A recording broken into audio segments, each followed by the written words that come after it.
সুপ্পু resign করছে আলহামদুলিল্লাহ। কিন্তু একটা কথা কই, আজকে এই যে সুপ্পু পদত্যাগ করলো, সে তো হাসিনা পলানোর পর 2 বছর ধরে ওই চেয়ারে বসেছিল। একদিন না, 2 দিন না, দুইটা বছর। জুলাইয়ের পর গোটা দেশ চাইছে সে যাক, যায় নাই। কেন যায় নাই? কারণ তারে কেউ ধরে রাখছিল। একটা হাত ওই চেয়ারের নিচে ছিল, ওর মাথার উপরে ছিল ছাতা হইয়া। আজকে সুপ্পু নাই, কিন্তু হাতটা এবং ছাতাটা আছে, ওই জায়গাতেই বসা। আজকের এপিসোড সুপ্পুকে নিয়ে না, সুপ্পুর পদত্যাগ পত্রে যার লেখা নাই, আজকের এপিসোড সেটা নিয়ে। আসেন আল্লাহর নামে শুরু করি। হাসিনার গু একদিন আমরা মাথায় নিয়ে ঘুরেছি, ঘুরতে আমাদের বাধ্য করা হয়েছে। সুপ্পুকে সরানো যায় নাই। কার কারণে? বিএনপির কারণে। এটা কোনো গোপন কথা না, এটা আমি বহুবার বলছি, আর আজকে আবার বলতেছি। এখন বিবিসি কইতেছে বিএনপিতে স্বস্তি ফিরছে। বাহ! তো অস্বস্তিটা বিএনপি নিজে ইচ্ছা করে তো রেখে দিছিল। নিজের পায়ে নিজে কুড়াল মাইরা 2 বছর ধরে কুড়াল সরায় কইতেছে আহ কি শান্তি। সুপ্পু থাকাতে কি মহা উপকারটা হয়েছে বিএনপির? বিএনপি কইতে পারবে? পারবে না, আমি শিওর। আমার বগুড়া একটা প্রবাদ আছে, সেই নিকাই বসলো কালিয়ানা জ্ঞান জ্ঞান করলো। বিএনপি সেই সুপ্পুরাই সরাইলো কালিয়ানা জ্ঞান জ্ঞান করে আর কি। আমরা কি চাইছিলাম? আমরা তো খালেদা জিয়াকে প্রেসিডেন্ট বানাতে চাইছিলাম। আমি একটা এপিসোডও করছিলাম, উনি বঙ্গভবনে থাকলে ওইভাবে ইনফেকশনটা হয়তো হইতো না। আমরা প্রেসিডেন্ট হইলে উনারা ভালো টেক কেয়ার করতে পারতাম।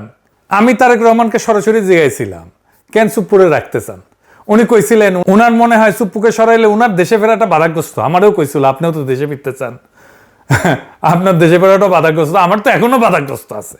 এখন হিসাবটা মিলান, তারেক রহমান দেশে আসছে 7 মাস হয়ে গেল, উনার দল সরকারে, উনি প্রধানমন্ত্রী, তারপরে সুপ্পু বহাল তবিয়তে বসা ছিল।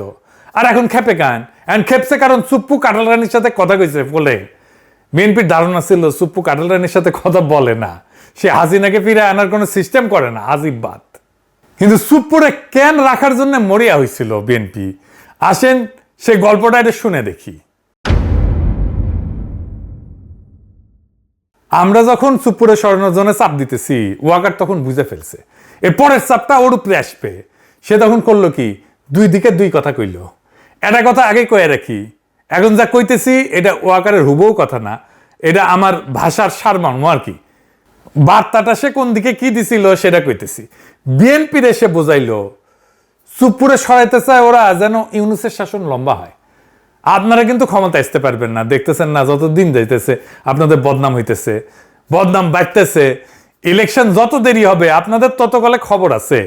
আর জামাতকে যে বুঝাইলো আপনারা এত তাড়াতাড়ি নির্বাচন চান না হুজুর, যত দেরিতে হয় ততই ভালো। আর ইমেজটা ধরে রাখেন আপনাদের সৎ মানুষের দল হিসাবে। ইলেকশনের আগে মাফিয়াদের টাকা পয়সা আসবে, অনেকে নিয়ে আসবে, কিন্তু ওইসব নেবেন না, হ্যাঁ, আল্লাহর ওয়াস্তে। আন্ডারওয়ার্ল্ডে যে সমস্ত কানেকশন আছে না, ওই যে সাজ্জাদ শিবিরের নাসির টাসির এগুলো আছে না চট্টগ্রামে, ওগুলো রাখবেন না গলে। আর অমুক তমুকের নামে বহুত বদনাম, ওদের নমিনেশন দিয়েন না। মানে বুঝছেন খেলাটা? বিএনপি কয় আগে ইলেকশন নেন, আর জামাতে কয় ইলেকশন পিছান। পুরো ইলেকশনটা ওয়াকার এইভাবে খেলে দিছে। জামাত আন্ডারওয়ার্ল্ড থেকে দূরে সরে গেছে, আর উদাম কেলানি খাইছে বিএনপির ইলেকশনের আগে। ফলাফল কি হয়েছে? বিএনপি 209টা সিট, আর জামাত এনসিপি মিলে তো 70টার কম আর কি। কিন্তু একটা জিনিস খেয়াল করেন, ভোট কিন্তু কম পায় নাই জামাত আর এনসিপি। জামাত এনসিপি মিলে ভোট পেয়েছে 38%। 38% ভোট নিয়ে সিট পেয়েছে 70-এর নিচে। এটা আসল কথা।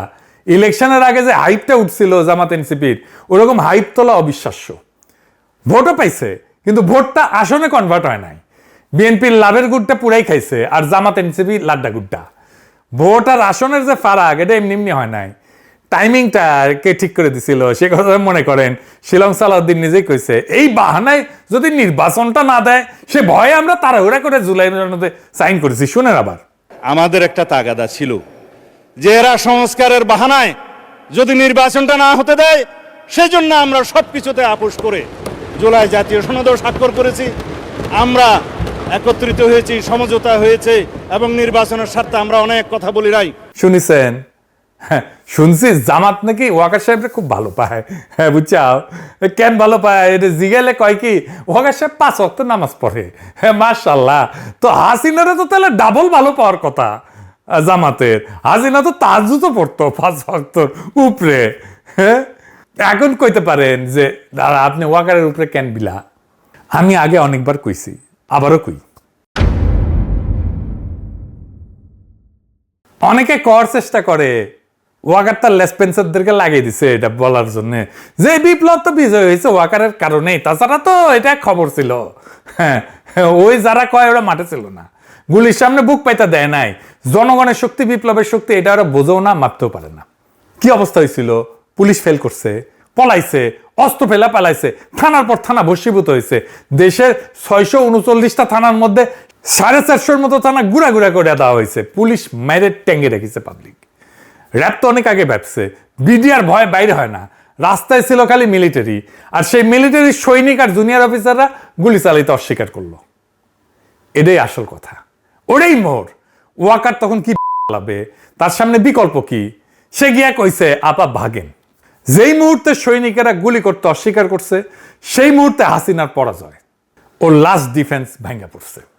আর যদি সৈনিক আর জুনিয়র অফিসাররা গুলি চালানো অব্যাহত রাখতো, তাইলে ক্যান্টনমেন্টগুলো থানার মতো তামাতামা হয়ে যেত। ওয়াকারের বিন্দু মাত্র ক্রেডিট নেই। ক্রেডিট আমি দিই সৈনিক আর জুনিয়র অফিসারদের, 100-র উপরে আরো 100% দিই। তাইলে ওয়াকার কি করছে আসলে? আসেন এবার লিস্টটা শোনেন।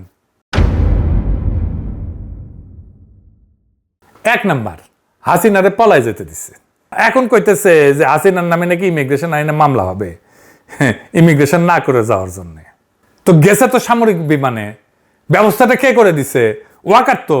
তাহলে ওয়াকারের নামে মামলা হবে না কেন? 2 নাম্বার, আওয়ামী লীগার আর খুনি পুলিশ অফিসারদের ক্যান্টনমেন্টে আশ্রয় দিছে না? হাসাও মাহমুদ তো ধরা পড়েছিল, সে পত্রিকায় নিউজ আসছে। সে বিদেশে গেল কেমনে? জেনারেল মুজিব তার জিম্মা থেকে পালায় গেল কেমনে? 3 নাম্বার, প্রফেসর ইউনুসকে আয়নাঘর দেখতে দেয় নাই, জানেন না? 32 নম্বর ভাঙ্গা দেওয়ার পর বাধ্য হয়ে রাজি হয়েছে ডরে। বাতের রুগীর যেমন আমাবস্যার পূর্ণিমায় ব্যথা জাগে ওঠে না, তো আমাবস্যার পূর্ণিমায় ওনার আপার জন্য, আপা হাসিনার জন্য ওনার মন পোড়ায়, ব্যথা জাগে ওঠে, কিছু একটা করার জন্য হাত নিষ্পিস করে।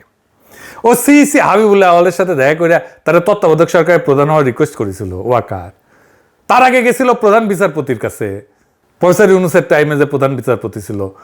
আদালত কইছে, আদালতের রায় তত্ত্বাবধায়ক ব্যবস্থা ফিরে আসলে ইউনুস সরকারকে হটায় একটা তত্ত্বাবধায়ক বানায় তার প্রধান হইতে কইছিল।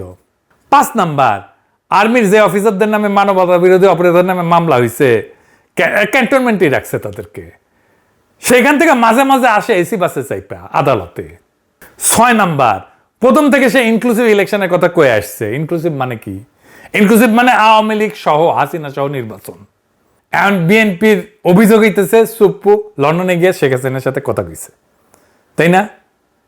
এখন বিএনপির মনে হয়েছে যে এমন একটা বিভীষণকে ক্ষমতার কেন্দ্র রেখা তারা নিরাপদ না, ফলে তাকে বিদায় করতে হবে। তাইলে সুপ্পুকে এই প্রথম হাসিনার সঙ্গে কথা কইছে। বিগত 5 আগস্ট থেকে আজ পর্যন্ত সুপ্পু যে বহুবার এই ধরনের তৎপরতা চালাইছে তা অনেকেই জানে। আমরা তখন সতর্ক করছিলাম, কানে দেয়নি বিএনপি।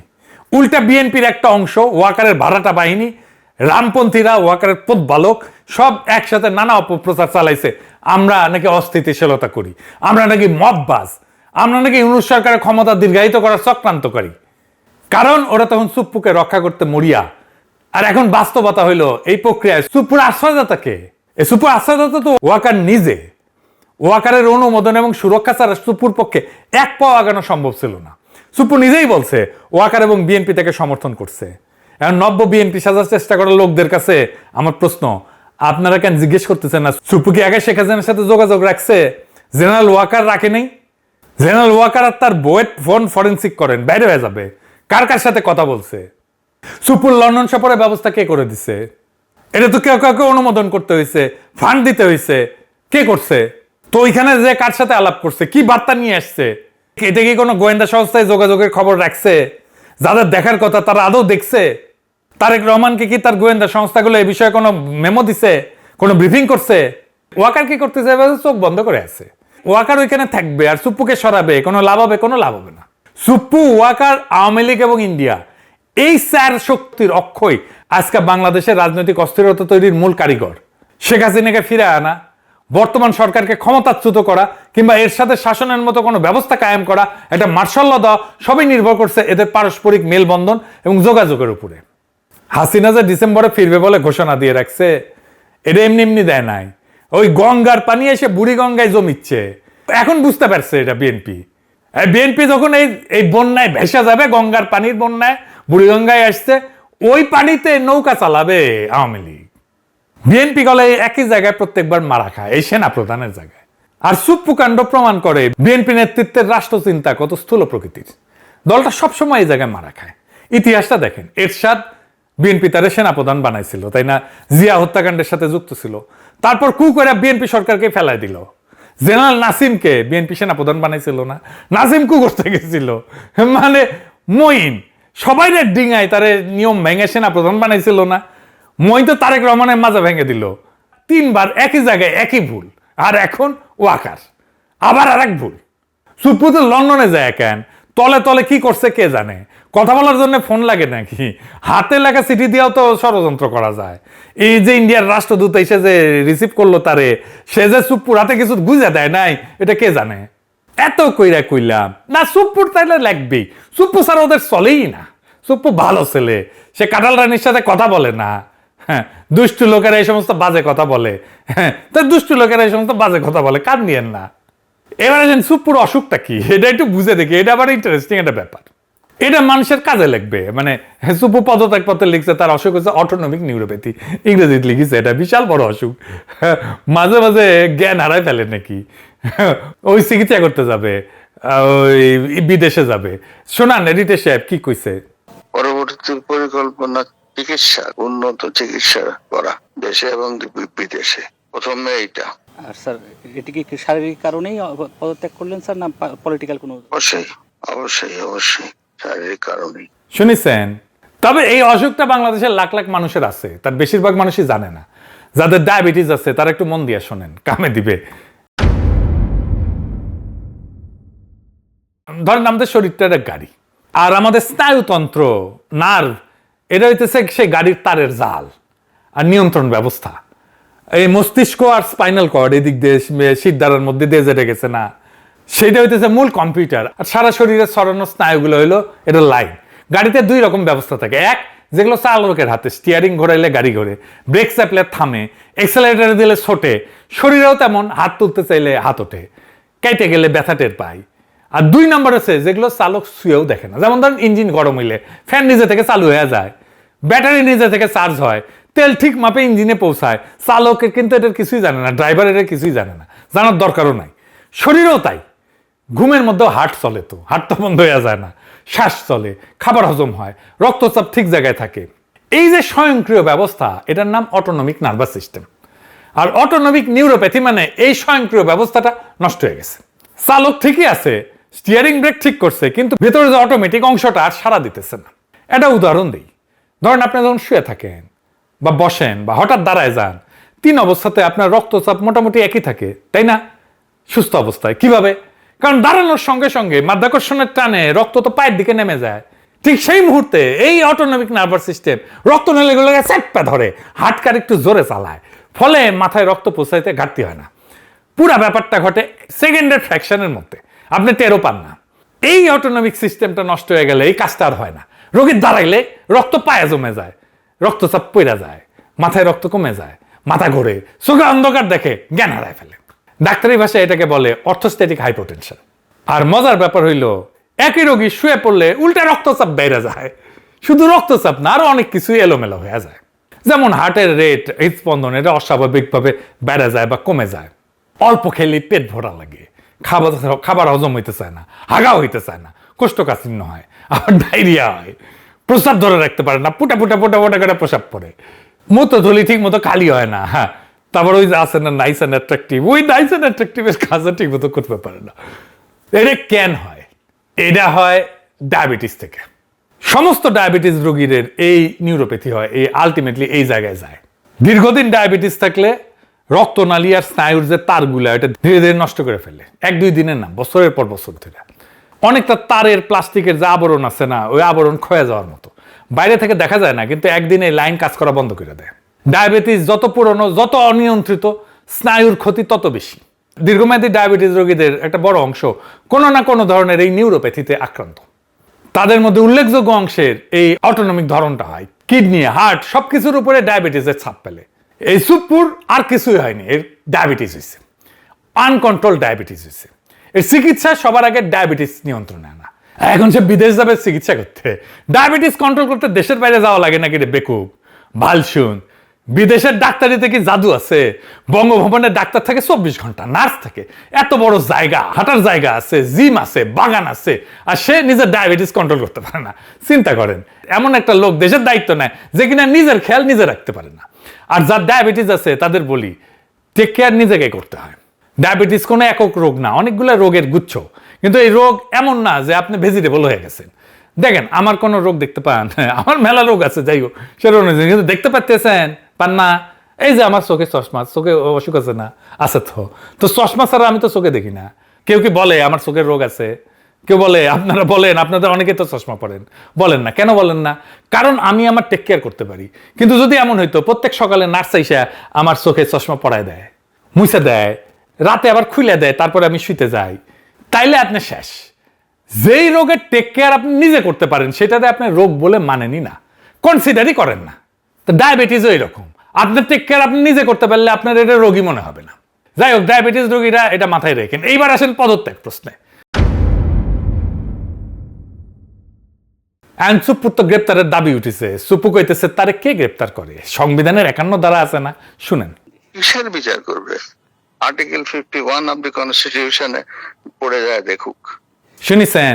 বেকল এরশাদের টাইমে 51 ধারা ছিল না, ওরা জেলে নিছি না আমরা। এই 51 ধারার রক্ষাক অবস্থা কাজ করে যতক্ষণ সে রাষ্ট্রপতির পদে আছে। পদটা ছাড়লে ওই ছাতাটা মাথার উপরে আর থাকে না। ওর নামে 2 টাকা ফাইন উঠেছে, এরপরে ওই জেলে যাবি। আমরা তো সুপ্পুর উপর প্রতিশোধ নিতেছি না। সুপ্পু কি ছিল? সুপ্পু ছিল শেখ হাসিনার মনোনীত রাষ্ট্রপতি এবং জুলাই গণঅভ্যুত্থানের পর পুরনো রাষ্ট্রের সাংবিধানিক ধারাবাহিকতা রক্ষার কেন্দ্রীয় চরিত্রদের একজন। সুপ্পু তো নিজেই সাক্ষাৎকারে বলছে তার গুরুত্বপূর্ণ ভূমিকার কথা, নিজেই ফাঁস করে দিছে। তার বক্তব্য অনুযায়ী 5 আগস্টের পর 3 বাহিনীর প্রধান এবং বিএনপির নেতারা তাকে সাংবিধানিক ধারাবাহিকতা রক্ষায় সহায়তা করছে, বলছে না? 3 বাহিনীর প্রধান তাকে বলছে যে তিনি সশস্ত্র বাহিনীর সর্বাধিনায়ক, তার পরাজয় মানে সশস্ত্র বাহিনীর পরাজয়। সে এই কথাটা বলছে পুরনো সংবিধানের অধীনে নতুন সরকার গঠনের ন্যায্যতা হিসেবে। এই বক্তব্যের রাজনৈতিক তাৎপর্য কিন্তু ভয়াবহ। 5 আগস্ট জনগণ শেখ হাসিনার শাসনের বৈধতা ভেঙে দিছে। জনগণ তখন শুধু একটা সরকার সরায়নি, তারা রাষ্ট্রের প্রচলিত ক্ষমতা ব্যবস্থার বিরুদ্ধে নিজেদের সার্বভৌম ক্ষমতা হাজির করছে। সার্বভৌম ক্ষমতা, সেটা সবার উপরে, সবার উপরে, সংবিধানের উপরে, রাষ্ট্রের উপরে। অথচ সেই মুহূর্তে জনগণের শক্তিকে নতুন রাষ্ট্র গড়ার পথে নেওয়ার বদলে রাষ্ট্রপতি 3 বাহিনীর নেতৃত্বে পুরনো রাষ্ট্রযন্ত্র এবং বড় রাজনৈতিক দল বিএনপি মিলে সাংবিধানিক ধারাবাহিকতা রক্ষাকে প্রধান কাজ বানাইছে। সাংবিধানিক ধারাবাহিকতা কথাটা শুনতে খুব নিরীহ লাগে, খুব মজা লাগে, খুব সুন্দর লাগে, খুব শুদ্ধ লাগে। বাস্তবে এটার অর্থ ছিল শেখ হাসিনা চলে গেলেও যেন শেখ হাসিনাকে, যে ব্যবস্থা শেখ হাসিনাকে বানাইছে সেই রাষ্ট্র ব্যবস্থা যেন অক্ষত থাকে। জনগণ শাসক সরাইতে পারবে কিন্তু রাষ্ট্রের ভিত্তি বদলাইতে পারবে না। গণঅভ্যুত্থান সরকার বদলাবে কিন্তু ক্ষমতার উৎস হবে না। পুরনো সংবিধান, পুরনো আমলাতন্ত্র, পুরনো আদালত, পুরনো রাষ্ট্র, পুরনো নিরাপত্তা কাঠামো, পুরনো অর্থনৈতিক স্বার্থগোষ্ঠী, পুরনো বন্দোবস্ত, এরাই শেষ কথা বলবে। এই অর্থে সুপ্পুর বিচারের দাবি শুধু প্রতিশোধের দাবি না, এটা গণঅভ্যুত্থান নস্যাৎ করার রাজনৈতিক প্রক্রিয়ার বিচারের দাবি। কিন্তু একটা লোকরে ধইরা বিচার শেষ কইরা দিলে চলবে না। প্রশ্নটা লোকের না, প্রশ্নটা প্রক্রিয়ার। কে কোন সিদ্ধান্ত নিছিল, কার পরামর্শে নিছিল? 5 আগস্ট রাতে বঙ্গভবনে কারা বসছিল, ওখানে কি কথা হয়েছিল, কে কারে কথা দিছিল, নতুন গঠনতন্ত্রের রাস্তাটা কে বন্ধ করে দিছিল, আর ওইটা বন্ধ করে কার কি লাভ হইল? এই প্রশ্নগুলো তুলতে হবে, এই প্রশ্নগুলো ফয়সালা করতে হবে। এই প্রশ্নে ফয়সালা না করলে সুপ্পুর পদত্যাগে একটা খবরই হয়ে থাকবে, ইতিহাস হবে না। খবর মানুষ 2 দিন পরে ভুলে যায়, ইতিহাস ভোলে না। আর যতদিন এই প্রশ্নগুলোর জবাব না আসতেছে ততদিন কাঠামোটা ওইখানেই খাড়ায় আছে। কাঠামো ঠিক থাকলে খালি চরিত্র বদলায়, নাটক বদলায় না। কালকে সুপ্পুর জায়গায় আরেকজন এসে বসবে, আপনি তার নামও জানেন না, কিন্তু কাজটা হুবহু সে একই করবে। তাই ঘুরে ফিরে ওই প্রথম কথাতে আসি, সুপ্পুর রক্ষাকর্তা কে আসিল? ওয়াকার। আর সাথে কে ছিল? এইটা আমি কই নাই, সুপ্পু নিজেই কইছে। তাইলে ওয়াকারে বহাল রেখা খালি সুপ্পুরে সরাইলে কাজ হবে? হবে না। আর এই জবাবটা বিএনপি সরকারকেই দিতে হবে। নিজের ক্ষমতার নিরঙ্কুশ না করলে বিএনপি সরকার টিকবে না। কয়ে রাখলাম, ওই সেই নিকাই বসবি, খালি এনা ঘ্যান ঘ্যান করবি। তবে কিছুদিনের মধ্যে সুপ্পু অ্যারেস্ট হচ্ছে, জেলে যাচ্ছে, এটাও কম না। আপাতত আমাদের কাজ একটাই, মুড়ির টিন নিয়ে বসা, খেলা দেখার জন্য। পকেটে পয়সা থাকলে পপকর্ন নিয়ে বসতাম। আসেন আমরা দেখি খেলাটা চলতেছে কোন লেভেলে এবং খেলাটার ফলাফল কি হয়। এই ফলাফলটাকে জনগণের পক্ষে নিয়ে আসাই আমাদের কাজ, যেন আমরা জনগণকে আজাদ করতে পারি। ইনকিলাব জিন্দাবাদ।